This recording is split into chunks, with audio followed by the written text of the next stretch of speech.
My parents sued me right after my grandfather, Captain Silas Vance, passed away. They didn't just sue me for a house or money. They sued me for the lighthouse, that towering century-old monument on the coast of Maine, claiming I had manipulated a frail old man to seize his assets. I didn't utter a word in my defense. I simply presented the only evidence I had: a battered antique telegraph machine and the weathered nautical notebook my grandfather had kept for decades. When I walked into that federal courtroom in Boston, my father, Senator Harrison Vance, was sitting across the aisle, his face a mask of cold entitlement. His lawyer smirked, ready to dissect my life. The tension was suffocating, but I knew I held the key. That day, I showed them their deepest, oldest secret. Hello? My name is Henry Vance.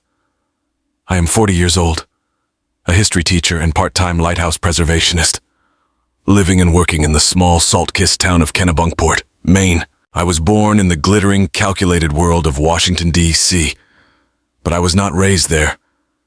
To understand the battle I am fighting, you must first understand the lighthouse and the deep, unforgivable gulf between blood and love.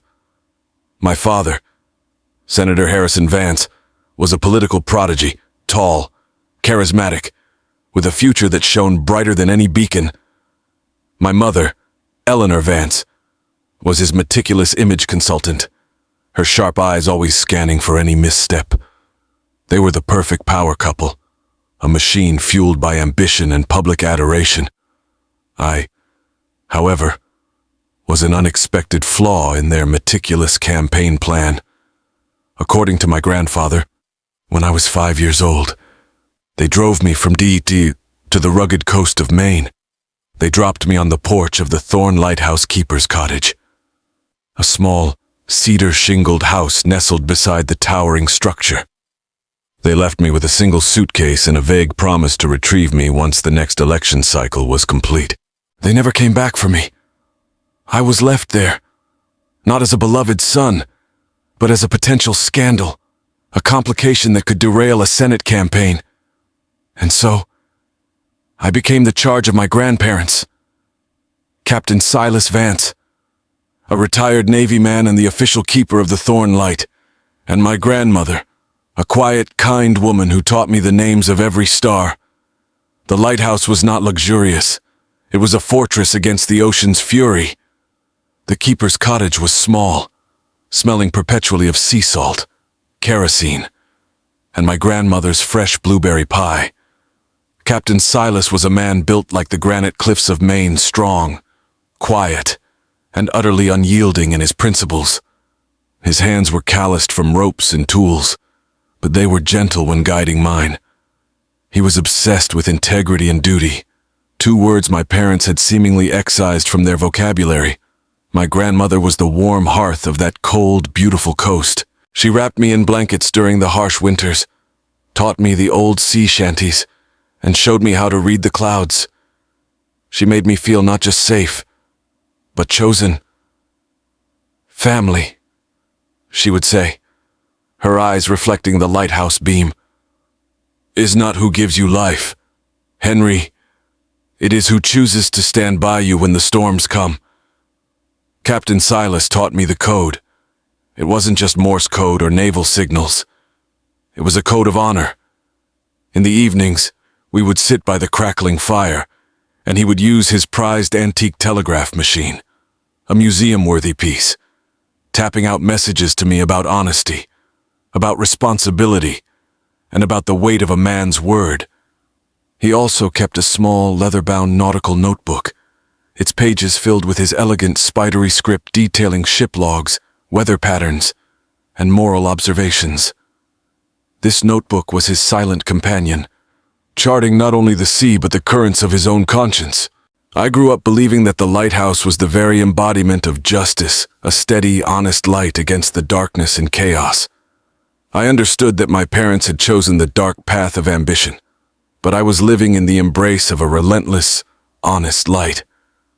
I didn't know then that years later, that very lighthouse would become the epicenter of a greed so profound it would threaten to shatter my world entirely.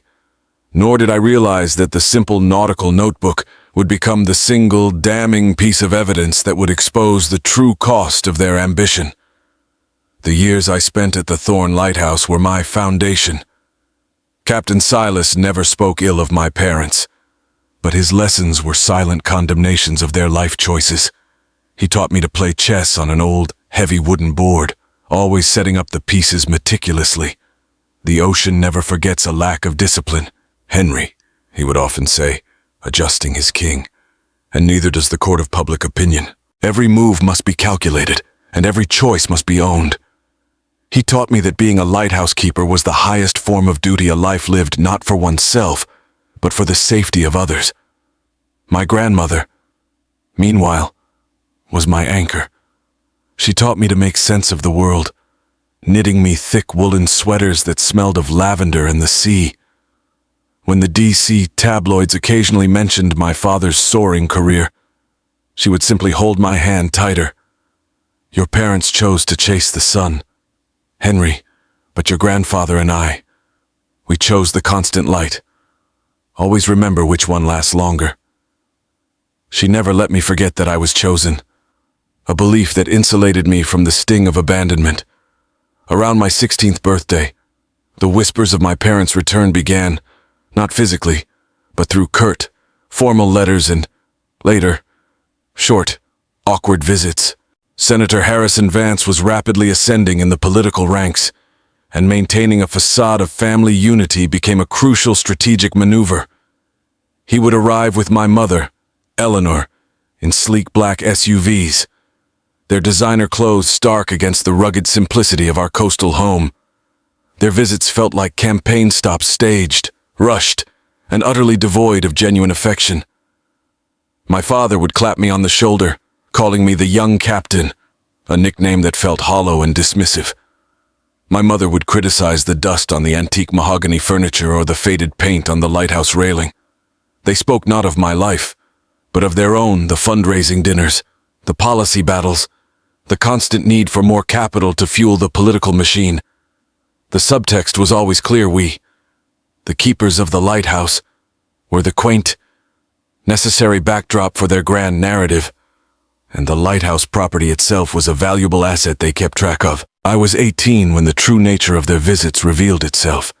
It was during a particularly grueling election cycle, and their funds were reportedly strained by aggressive rival campaigns. They arrived unannounced, their faces etched with stress, their usual polished smiles replaced by thin, desperate lines. "Dad, we need a bridge loan," Harrison said. Not to me, but directly to Captain Silas, without preamble. A large one. The election is on the line, and a small financial boost from a family asset would stabilize everything. Captain Silas, who had spent his life safeguarding the principles of transparency and fiscal integrity, looked at his son with profound disappointment. "Harrison, the money I have is not political capital. It's what I have set aside for the maintenance of this light, and for Henry's future. I will not fund your campaign." The argument that followed was sharp and cutting, smelling not of salt and duty, but of brass and avarice. Harrison, always skilled at public speaking, used his oratorical power to belittle his father's provincial life and outdated moral code. "You live in a museum, Dad, a museum of outdated morality," he sneered. "I'm talking about power, about influence. Why do you cling to this rotting old building and some rusty old code when your own son needs help?" My grandmother, worn thin by years of sea air and unspoken worry, tried to intervene, her voice frail against the storm of Harrison's ambition. "Please, Harrison, not here. Not now. Think of your own son, Henry." Harrison merely glanced at me, his eyes cold and dismissive, as if I were merely a piece of the furniture he was trying to sell. "Henry is fine. He is where he belongs." That night, Captain Silas sat alone by the hearth, the fire casting long, dancing shadows on his face. He didn't cry. He was beyond tears. He was defeated not by the sea, but by the hollow soul of his own son. I learned a devastating truth that my parents didn't see me as a person. They saw me as a financial liability when I was born. And now, they saw me as a minor strategic asset, something to be managed, or if need be, exploited. That night, I vowed I would learn the law. I would master the very systems my father manipulated, so that one day, I could defend the truth my grandfather had dedicated his life to protecting. The years between 18 and 30 were marked by two relentless pursuits: my education in law and the quiet, agonizing decline of my grandparents. I threw myself into my studies at Boston University Law School, earning every scholarship and working grueling hours on the docks and in libraries to avoid accepting a dime from my parents, a principal Captain Silas silently endorsed. My education became my armor, a way to master the abstract rules my father manipulated so easily. Captain Silas, once a monument of strength, began to fade. The relentless Atlantic winters, combined with the stress of his son's moral failings, took their toll. I saw it in the tremor of his hands, no longer steady enough to navigate a complex chess opening, and in the deep, melancholic gaze he fixed upon the sea. He still tended the lighthouse, polishing the massive Fresnel lens until it gleamed, but his movements were slower, more labored. My grandmother, bless her patient soul, was his steadfast nurse, but the worry wore her thin, too. She often sat by the old brass telegraph machine, her hand resting on the smooth, worn key, as if awaiting a message of redemption that never came. The political storm that defined my father. Senator Harrison Vance was reaching its peak. His power was immense, yet his reputation was subtly corroded by whispers of questionable deals. He returned to the lighthouse more frequently, often on the pretense of reconnecting with his heritage for photo opportunities, but his real agenda was the lighthouse property itself. One turbulent autumn evening, when the wind howled outside like a grieving spirit, Harrison and Eleanor arrived, unannounced and visibly agitated. They had a new pitch. A large, national tourism corporation wanted to acquire the historic Thorn Light to turn the area into a luxury resort. They offered a massive sum, a number that dwarfed any family fortune. "It's practical, Dad," Harrison insisted, pacing the small living room, his expensive suit out of place against the faded maritime maps. "The light is a liability. It's antiquated. This sale would secure the family name forever. We could use the capital to fund my next campaign. Think of the good I could do for the country." Captain Silas rose from his armchair, his voice low, shaking not with fear, but with righteous fury. "You see this light, Harrison? It is not an asset. It is a promise. It is the history of this coast and the lives it has saved. You would sell duty for profit, legacy for political capital. You have learned nothing. You cling to a dying flame," Harrison shouted back, his senatorial composure finally cracking. "You choose a rusty old building over your own son's future." "I chose my son's future when I chose his integrity," Captain Silas retorted. "And I chose Henry's future when I chose to teach him honor, something you abandoned decades ago." The argument was sharp and bitter, a final, catastrophic collision between two opposing moral compasses. My grandmother stepped forward, her small frame quivering, trying to separate them. "Silas Harrison, stop." This is enough, as Harrison delivered a final, cruel remark about his father's obsession with a worthless monument. Captain Silas clutched his chest, a look of profound, agonizing betrayal on his face. My grandmother screamed his name. I rushed forward, reaching them just as Captain Silas collapsed onto the floor. But what burned into my memory was my father, Senator Harrison Vance, standing frozen for a split second, his expression shifting from anger to calculation. He did not rush to his father's side. He simply turned, grabbed my stunned mother, and walked out of the house. "I cannot deal with this political drama right now," he muttered coldly, closing the door on the man who gave him life. My world shattered. We rushed Captain Silas to the nearest hospital in Portland, but the cardiac event was too severe. He never woke up. He died protecting his lighthouse. killed not by the sea's wrath, but by the relentless coldness of his own blood. His funeral was the largest in Kennebunkport history. Fishermen, Coast Guard veterans, and local politicians came to mourn the passing of a true gentleman. Harrison and Eleanor, however, arrived late, impeccably dressed in black. Their eyes scanning the crowd more than the casket, they offered a stiff, formal nod, then quickly positioned themselves to network with the influential attendees. Their actions were a final, sickening confirmation they were not mourning a father. They were attending a strategic event. 2 weeks later, I sat in the office of the family attorney, Mr. Arthur Lowell, a man who shared Captain Silas's integrity. Harrison and Eleanor were across from me, their tension palpable. Arthur Lowell read the will. "To my beloved grandson, Henry Vance," he read, his voice strong and clear, "I bequeath the entire estate, including all land, savings, and the Thorn Lighthouse, to be used to uphold the values of duty and integrity." The total estimated worth was well over $4 million. Eleanor gasped. Harrison's face turned scarlet. Arthur Lowell continued, "To my son, Harrison Vance, I leave only this." He placed a small, leather-bound object on the table, the nautical notebook, bound tightly with a piece of old, frayed telegraph wire. Harrison's reaction to his inheritance was instantaneous and explosive. He snatched the small, battered nautical notebook from the table, as if it were an insult, not a profound message. "A notebook? He leaves me a rusty old journal while this boy gets $4 million and a priceless piece of American history." His voice was a raw blend of fury and entitlement, stripped bare of his usual political polish. Arthur Lowell, the family attorney, calmly pointed to a handwritten note attached to the wire binding the journal.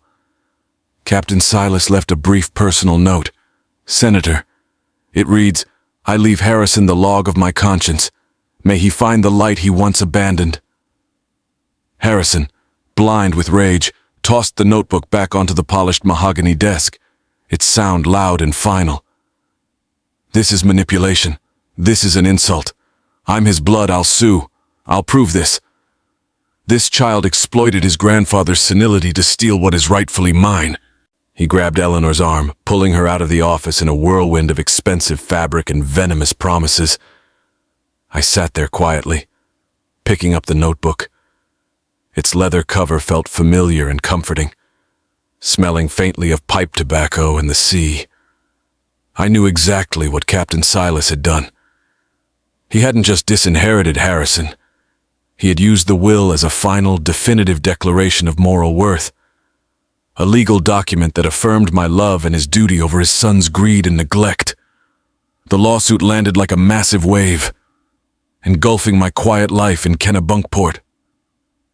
The charge was harsh and direct.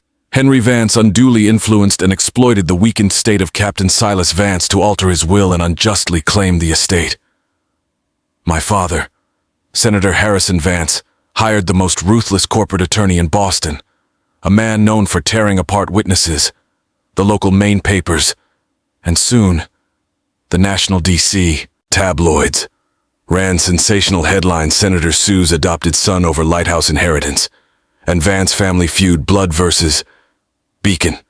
The district attorney's office in Maine, where I often volunteered, was forced to place me on temporary leave. Colleagues who had respected my dedication suddenly looked at me with cautious pity or thinly veiled suspicion.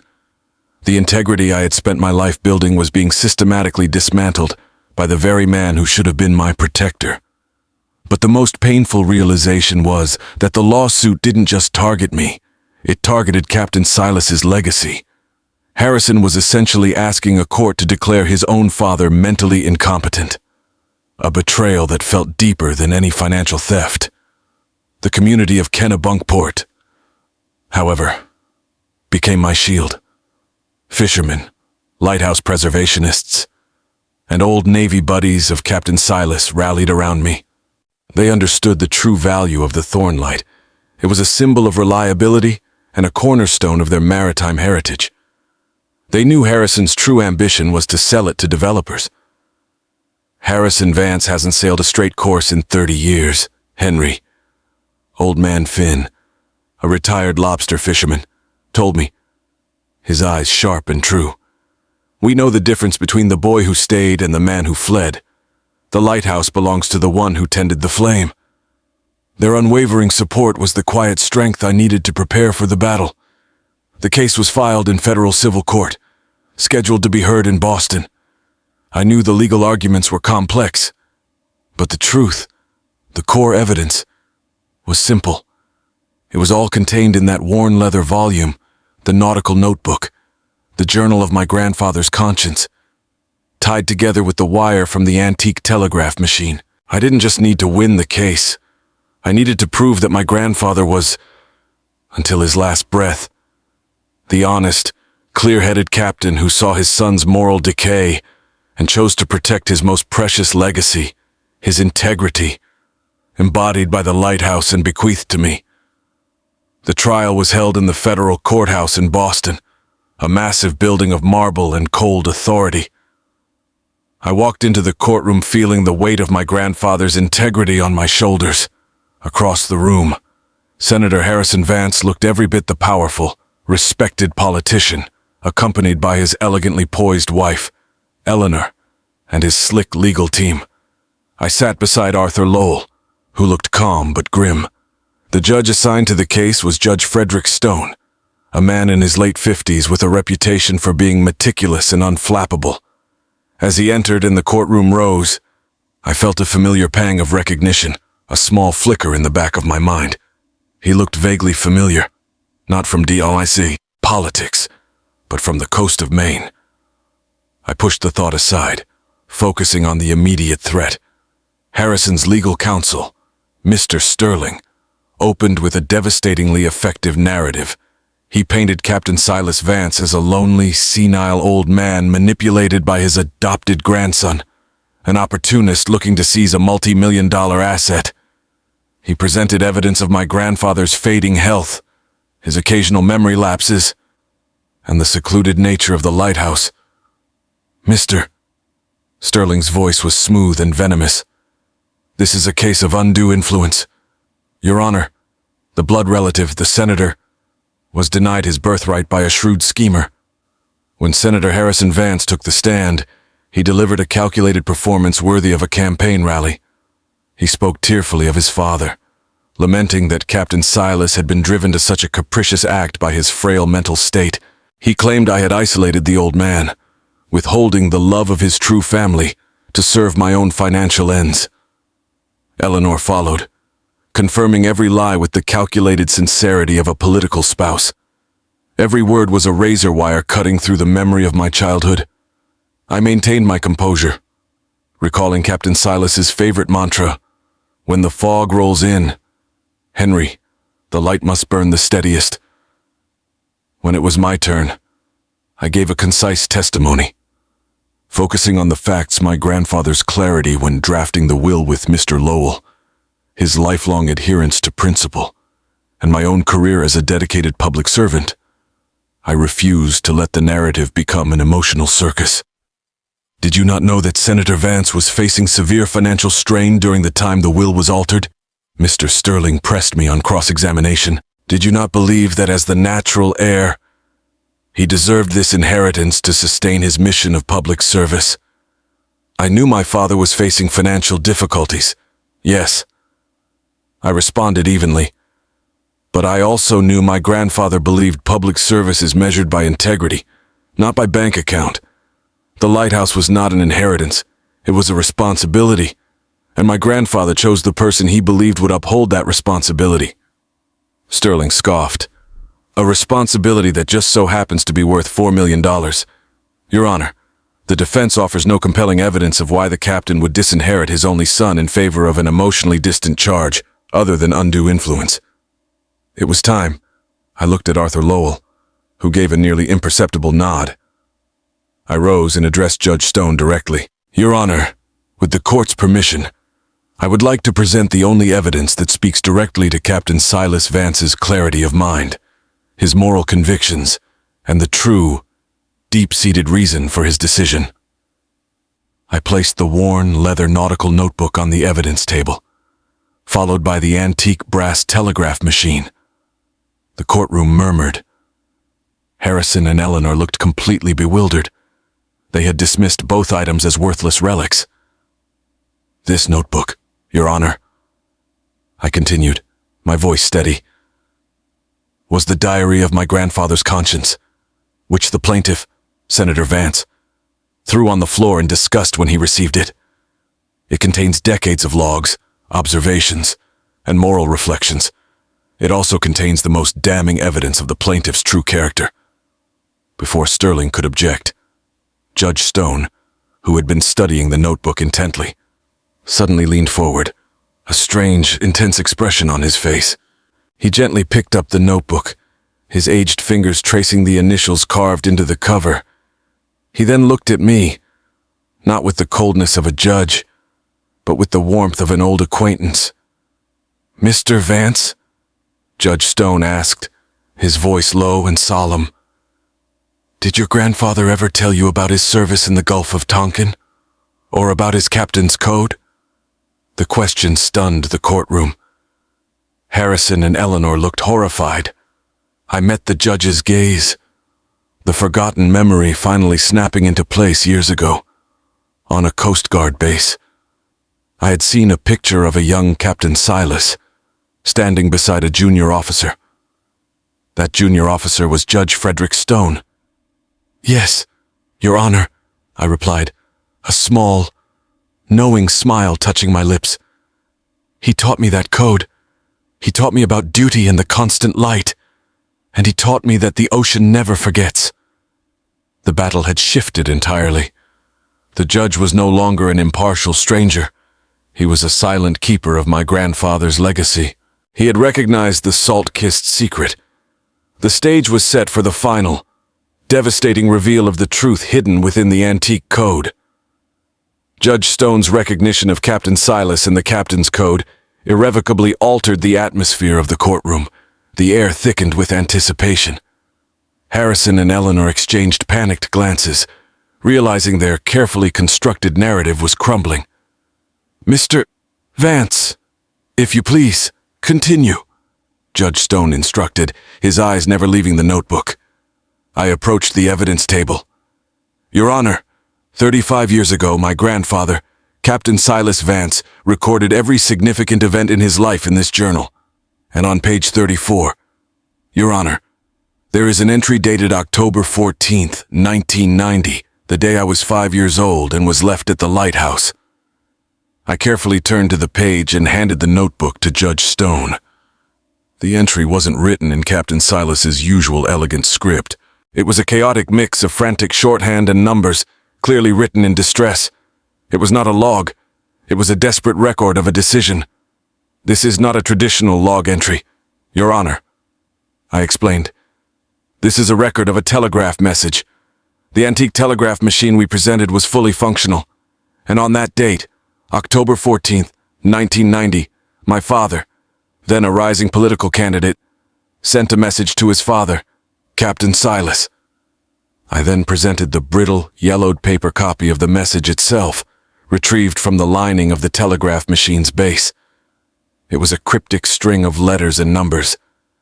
"The nautical notebook," I continued, "holds the key to my grandfather's personal telegraph code, a code known only to him and a handful of his most trusted Navy peers, one of whom, I now understand, is sitting on this bench." I glanced respectfully at Judge Stone. "The code in the notebook translates the message my father sent."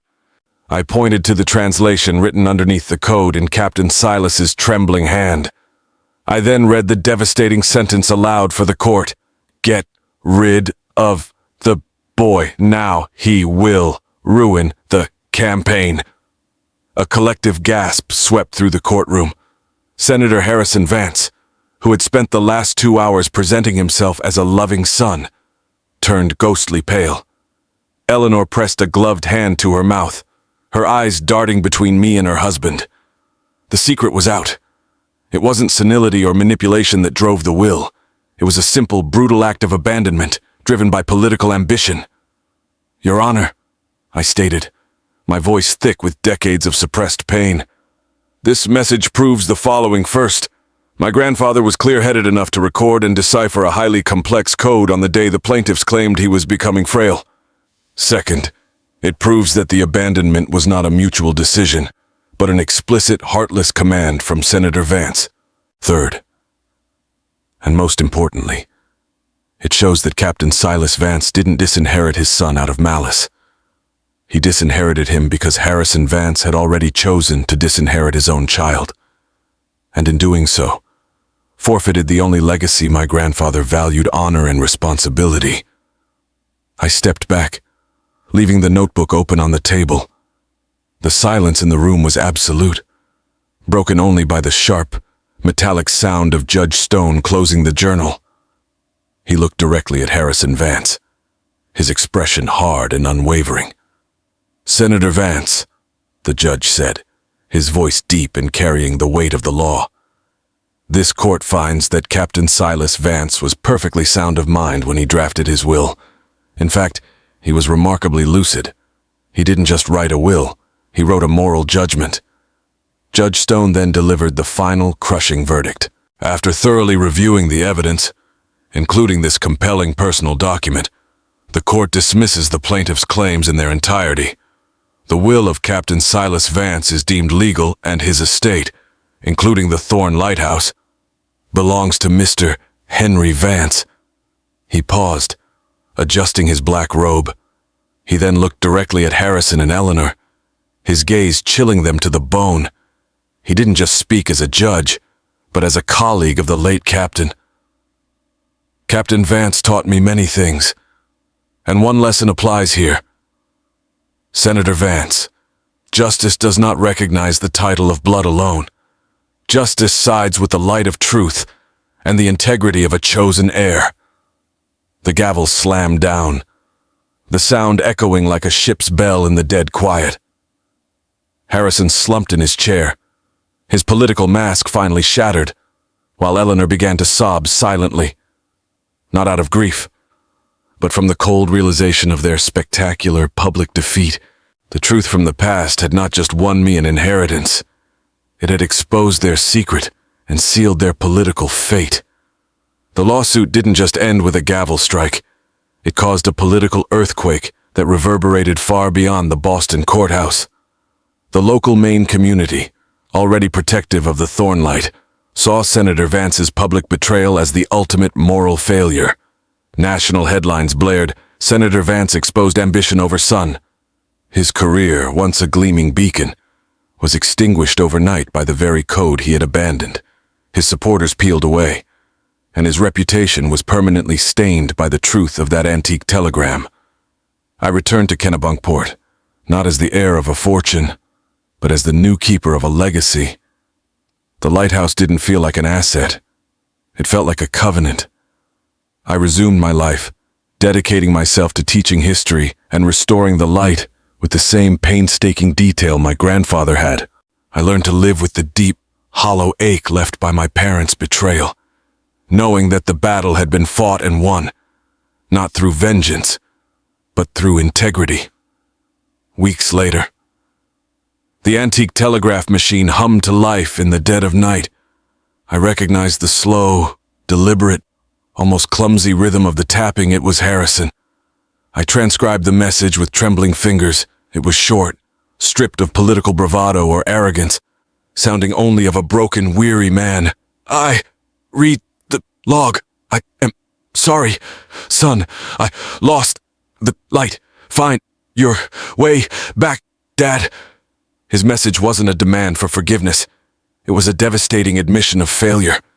In that moment, I realized the final piece of my grandfather's justice had been served. Captain Silas hadn't just secured my inheritance, he had left his son a roadmap to his own soul. Harrison's true punishment wasn't the loss of the lighthouse, but the unbearable weight of realizing what he had sacrificed for fleeting power. I never telegraphed a reply. I didn't need to. Forgiveness is a harbor I haven't quite reached, but hatred is a storm I no longer sail in. By acknowledging his failure, Harrison gave me something more valuable than an apology, a chance to finally let go of the little boy who kept asking, why didn't they want me? I often stand at the top of the thorn light, watching the massive Fresnel lens turn, casting its steady circular beam across the turbulent Atlantic. This light, this simple beam, is the essence of Captain Silas Vance's legacy. It taught me that justice isn't about the severity of the sentence, but about the steadfastness of the truth. Family is not the blood that runs in your veins, but the duty you take upon yourself. My parents gave me life. My grandparents gave me light. That is the truth from the past I revealed. That is the only inheritance that truly matters. Thank you for joining me in charting this journey through the legal tides and emotional storms of my life. If you have a story about a loved one who chose you, or a time when integrity saved you from a difficult situation, please share it in the comments below. Your stories keep the light burning for others navigating their own dark waters. Don't forget to subscribe and follow for more stories where justice and honor prevail. May your life be guided by a constant light.